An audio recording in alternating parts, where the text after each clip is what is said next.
Alright,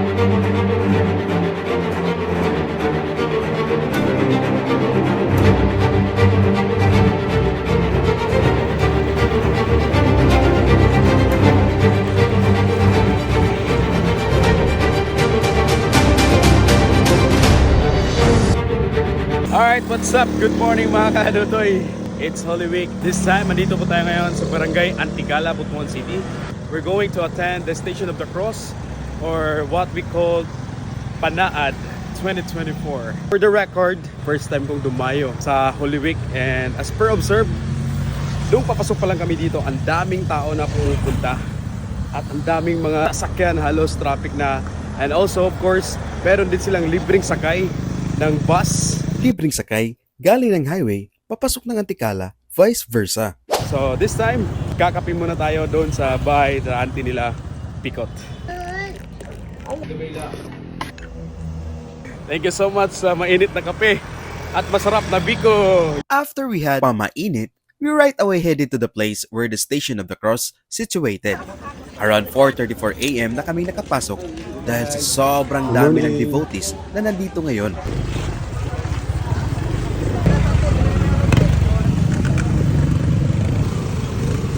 At halos punuan na lahat ng mga parking areas from left to right.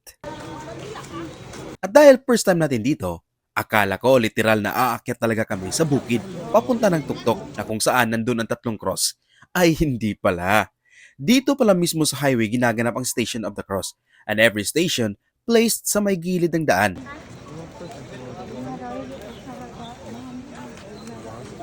Alright, done with our first cross. At para sa mga hindi Christians, we do this as a Christian tradition every Holy Week, and we are walking from the Christ trial to His crucifixion. At Calvary, we stop and stand every Station of the Cross, which commemorate various events that took place along the way. Kapag nasa station na kami, we stop, pray, and contemplate bago kami pupunta na sa next station. At nasa 14 stations po lahat. Bound to the third cross. Along the Station of the Cross, merong mga nagtitinda ng mga pagkain, tubig at iba pa. Meron ding mga responders, police, armies, BFPs na nakakalat dito. Marami ding mga iba't ibang organization o grupo na nandito upang mamigay ng mga libreng pagkain at tubig para sa mga devotees. At meron ding mga nakakalat na mga public CR.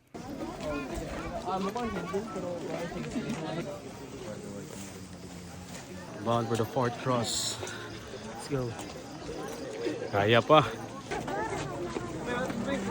Bound for the fifth. Bound for panglimang cross. Tumutulo na aming Pawis. ito gani. Pawis. Singot in Bisaya. Sweet and sour. Sweet and sour. Our ternary. Kumain muna kami saglit ng taho at habang papunta sa susunod na station. Ni kaon. Walang kita dayon tao niya ng kaon tara. Ang taong higot ang bakan. Oh, ala gipakaon gid. Salamat ko na. Tol, salamat ko lang. Ikaw gi kuan gid. Sa libre Nicole. Anya naman pasalamat kung magbayad. Man, anak. Sacrificing. We're going to deal kita sa YouTube. Hindi ay mat, salamat. Bet, Salamat ano to eh. Yummy. Matapos kaming kumain ng taho, back on track na kami. At nasa panglimang station na at medyo lumiliwanag na ang kalangitan. Yan, shout out mga kanotoy. Yan dito naman tayo sa kaanim na stasyon ng Cross. Yan, let's go! Shout out mga kanotoy. Tapos na kami sa pang-anim na cross. Let's go for the pang-pitong cross. Let's go!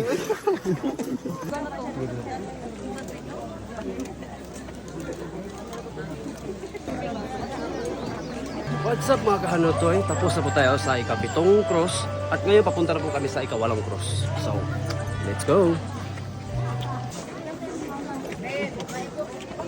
Alright, what's up mga update? Done with the 8th cross. Bound for the 9th cross. Alright, let's go. Kaya pa, kaya? Kaya, bisig. Kaya pa, kaya? Kaya kayo. Kaya pa, boss. Kaya pa.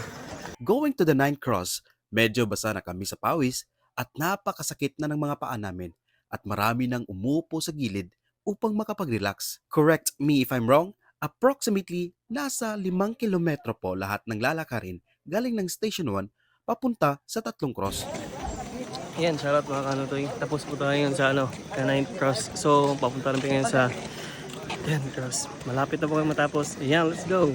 Right. Going to the 10th Cross, dito ko na napagtanto na sobrang dami pala talagang pumupunta dito sa Antikala para sa mga tinatawag nilang panaad. And what's the best having your panaad here is that you will really walk with a slope road at makipagsabayan sa dami ng mga devotees. It's really massive. Sobrang dami talaga ng mga tao. Yan, shoutout po mga kanotoy. Tapos po ngayon sa 10th na Cross. So, papunta na ngayon sa ikalabing-isa. Yan, let's go.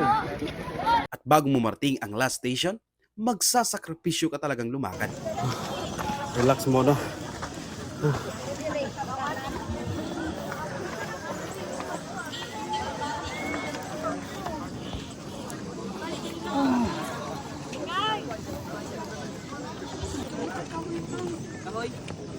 Papa Jesus nga nag-sacrifice para sa ating kasalanan at matindi pa ang kanyang dinanas. Matapos makapag-relax ng kaunti at nakakuha na ng energy, back on track na naman. Maraming tao ang makasabayan mo dito. Merong mga matatanda, mga kabataan, magkasintahan at membro ng LGBTQIA+. Devotees flocked in this kind of activity because it is a form of sacrifice, either in fulfillment of a vow as penance for sins, and this is annually observed.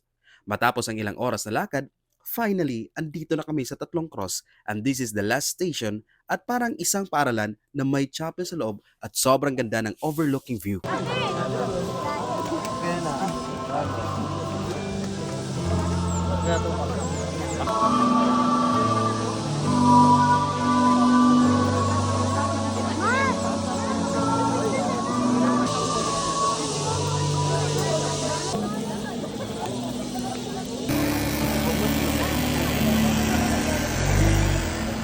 At maraming salamat nga pala sa Eagles Club sa libreng tubig at itlog na binigay sa amin.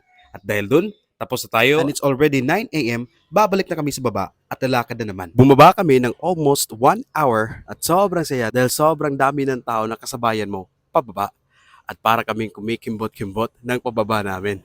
And of course, dito na muna kami sa bahay sa Anthony Picot at maraming salamat po for the free breakfast. And tanong ko lang po, kumusta yung ang atong mga kalawasan diha sa mga ni-attend sa panaad diri sa Antikala, Butuan City. And that's it. This is Anote Shot. Thank you so much for watching. Bye.